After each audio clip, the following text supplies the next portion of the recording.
got to give Temba some time as well to find his feet. I think that's only fair. As I said, the preparation's been fantastic. The way that he's spoken to the guys. Temba's a nice guy, so it's not going to be difficult for him to form relationships with players.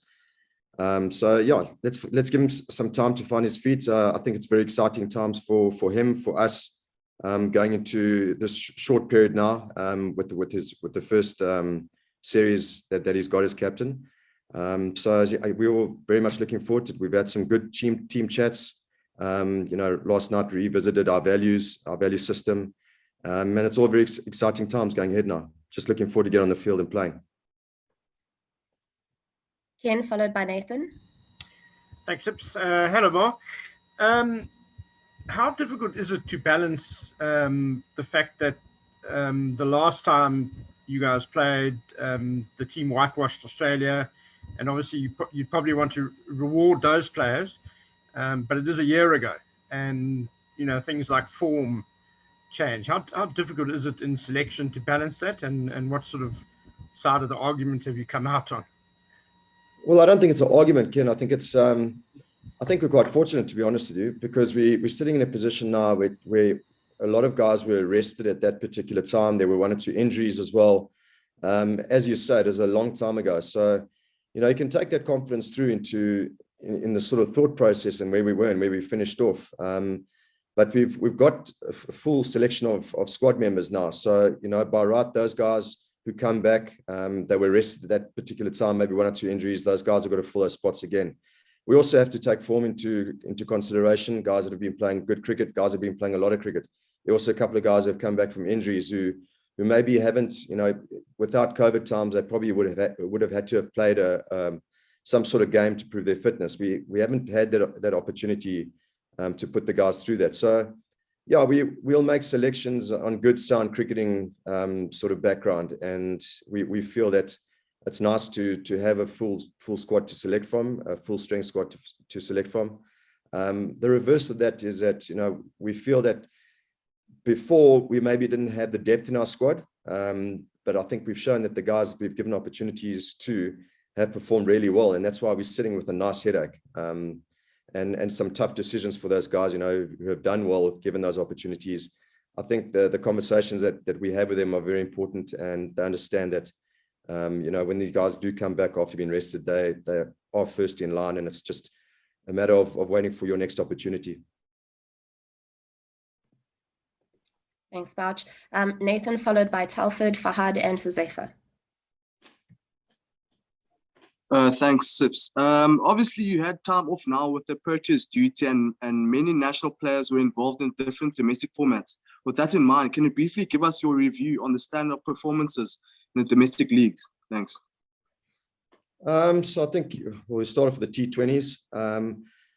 I don't think the cricket was as free-flowing as what everyone wanted it to be, as exciting. I think we've got to look at the conditions. The conditions weren't really conducive to some high-scoring games and probably the sort of attacking brand of cricket that we wanted to see. But I don't think it was a bad thing at all. I think that having a look at T20 cricket, where we're going now, we're playing in a lot of subcontinent conditions.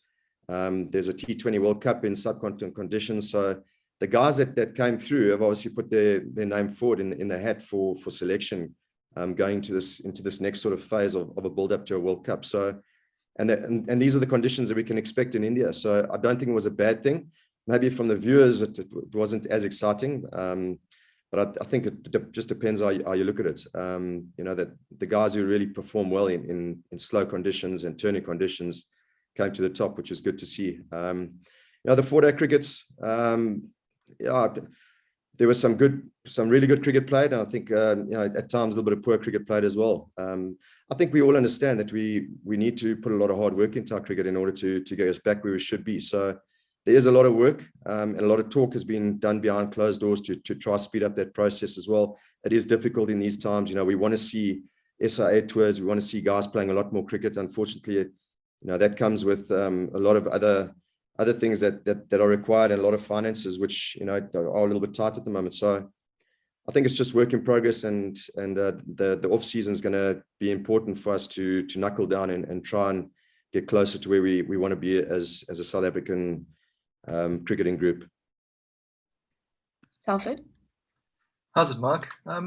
South Africa don't often play at home in April. Have your preparations this week given you any inkling as to what the conditions might be like? Yeah, that's why I'm wearing a tracksuit top. That's a couple of the guys have picked up a bit of flu, the change of season. We usually around this area and it's very hot. I mean, it has been hot during the day, but it does get chilly at night. I think from my experience, I've been up here and coached the Titans. The colder it gets, the slower the wickets get. Although in saying that, the wicket does look pretty good. There hasn't been a lot of cricket played on these wickets throughout the season, obviously because of COVID times. So the wickets are probably a little bit more fresher than what they would be at this time of the season. With the changing in weather, will it affect us? Or the day-night games? No, they're day games. So I'm expecting it to still be good conditions. With the history behind playing this time of the year, it might be a touch slower than what we're used to. Fahad? Hello, Mark. This is Fahad from cricketholic.pk, Pakistan. My question is regarding inclusion of Mark in South Africa limited over squad. He has been in superb form since last year in red ball cricket, score runs in Pakistan and recently 945 runs for Titans in the recently concluded 4-day franchise cup in South Africa. Will he able to transfer his red ball performance into the limited overs format? Thank you. Well, I hope so. I think, if you've been watching South Africa domestic cricket, and you'll understand, and also international cricket of late, you'll understand how good a player he is. So I think it's his inclusion in the one-day format is really us just saying, well, you are that good that we do believe that, if given an opportunity to try and resurrect your one-day career, now's the time to give the opportunity, because he is as you say, is in good form. He scored a lot of runs. He had a bit of a funny sort of start to his one-day career. Got a few games and then was named captain, and was that the right call at that particular time? Well, we don't know. So, he's got a very clear sort of direction now of the way that he's got to go out and play. His job is to go out there and score runs and bat the way that he's been batting in our domestic season as well. If you can play anywhere near that sort of level of cricket, then he's only going to be a good find for us in our one-day competition or white ball cricket. He's certainly one of those players that when he's in form, he really stands out. And we see him as a potential match winner, come a 2023 World Cup. So we need to get him into our side, and this is the first step to doing that. Obviously, he's got to perform, like everyone else. So hopefully, he can do that for his own sake. Huzaifa? Hello, Mark. This is Huzaifa from Pakistan.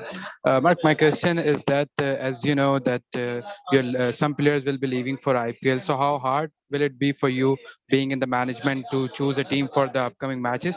And moreover, some Pakistani people are playing very good. Like you get Babar Azam, Shaheen, they are in super good form. You recently had a series with them. So which player do you think has a threat for you, being a South African opposition? Thank you. So to answer your first question, a couple of guys are leaving for IPL. We've known this for quite some time. So at our selection meeting when we met up in Joburg, we planned for that. The BCCI and the CSA have had a long-standing agreement to release players for IPL. It didn't quite work out with the scheduling now because of COVID reasons. I think there are pros and cons to that. Yes, unfortunately, we won't be able to have those guys for selection, after the second one-day international and also the T20s. It's not ideal for preparation going into a World Cup year, but I think you've got to take the positives out of it as well. These guys are going to be going to India and playing in a good competition, a strong competition against strong opposition. So, they're also going to be getting first-hand information about the different venues that they're playing at in India. Playing against players that they probably will meet up against in the T20 World Cup as well. So that's the positive side of it. And a different story if they're going on holiday. They're not going on holiday. They're going out there to play in a good, strong competition.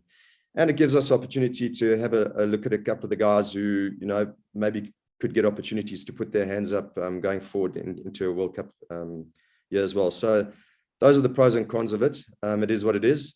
Your second part, your question, Pakistan, as we've seen, have got some very dangerous characters. Babar Azam, his record speaks for itself. A guy like Rizwan, had a very good series against us. They got a lot of dangerous players, but we are in our conditions now, so we do take a lot of confidence in being in our conditions. We're not too worried about where they are. We've set our set of plans about to try counteract their strengths, but also attack their weaknesses as well. But as I've said before, we're in a phase now where we're really focusing on the brand of cricket that we're playing, and not too much on the opposition. We feel that if we get our brand of cricket right and the guys can stay nice and hungry and score the runs and take wickets, then we'll compete with any team in the world. Thanks, Bouch. Up next is Kagiso, followed by Usman and then Zaid. Reminder, guys, please to ask one question at a time so that we'll be able to do a second round with others if we do still have time. Thank you. How's it, Mark? A bit of my spark was stolen from the previous Markham question, but you had a front row seat to his performances in the 2017, 2018, and 2018-2019 Momentum One Day Cup series, where he was pretty much piling on the runs. And he mentioned in yesterday's press conference that he needs to make a few mental tweaks. Are you able to just take us into, just privy into the conversations that you've had with him in terms of how he just needs to adjust his mental setup for limited overs cricket? Yeah, I think, sometimes when you come in as a youngster in white ball cricket, red ball cricket, where he's really taken well to, he's just got the opportunity to go out and bat. And it's not like he's rushed or anything like that. I think the mindset with white ball cricket is that sometimes if your character is such a humble sort of character, which Aiden is, he sometimes feels if he's not scoring at 140 strike rate, he's holding up the team in some sort of way.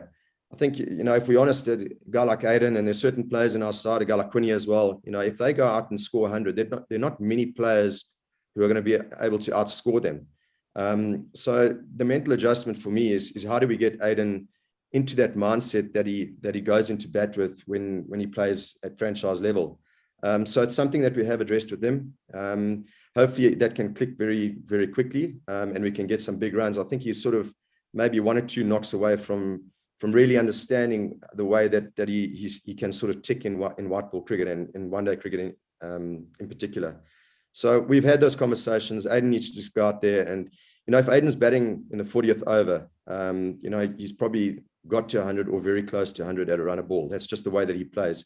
He's nice and aggressive like that. We've been working on a couple of extra shots with not only him, but the rest of our batting lineup as well, to give them different options. So yeah, and then if he bats after 40, we've seen what, as you said, in 2017, 2018, what he can do towards the back end of innings. So that'll only stand us in good stead. So hopefully he can take that mindset and put it into international cricket and not feel pressurized like he probably has been guilty of in the past when he first got an opportunity to bat for South Africa. Usman. Thank you. Hello, Mark. This is Usman. My question is, what Pakistani bowlers can pose a threat on South African batting lineup? You know that there is Shaheen Shafridi and Haris Rauf, Hassan Ali. They all are very exciting young bowlers. So do you have any plans about them? Because there is so much discussion about Babar Azam and Mohammad Rizwan. So can you share some thoughts about the Pakistani bowling lineup?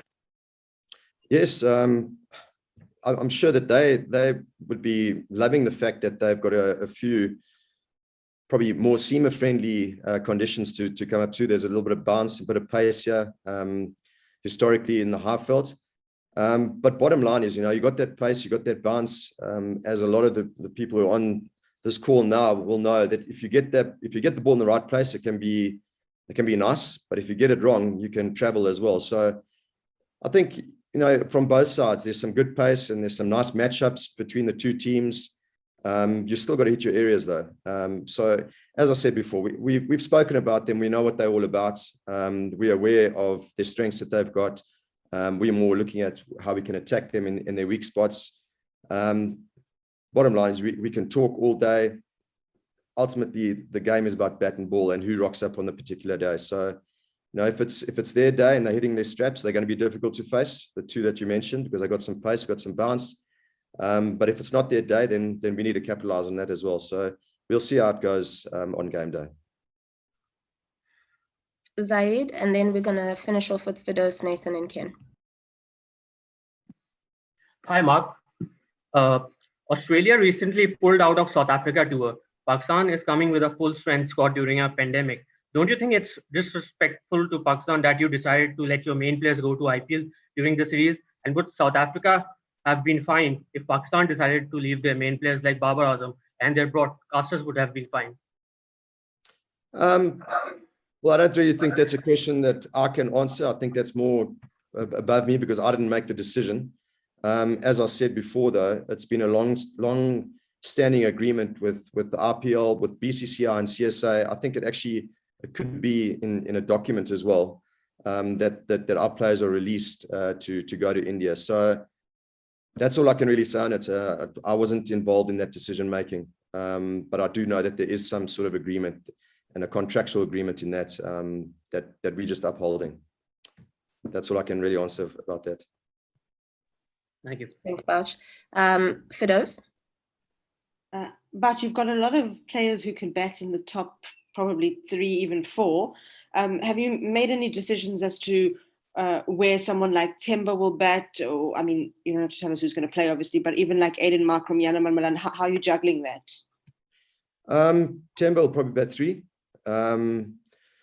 Yeah, Aiden, for me, I see him as a guy. Look, we've had meetings and we've discussed where we are at the moment. You know, we've sort of picked a squad that we feel is going to be in line with, you know, selections going forward in 2023. That's where we're at the moment. Obviously, along the lines, we want to win as well, because that's important, probably more important right now.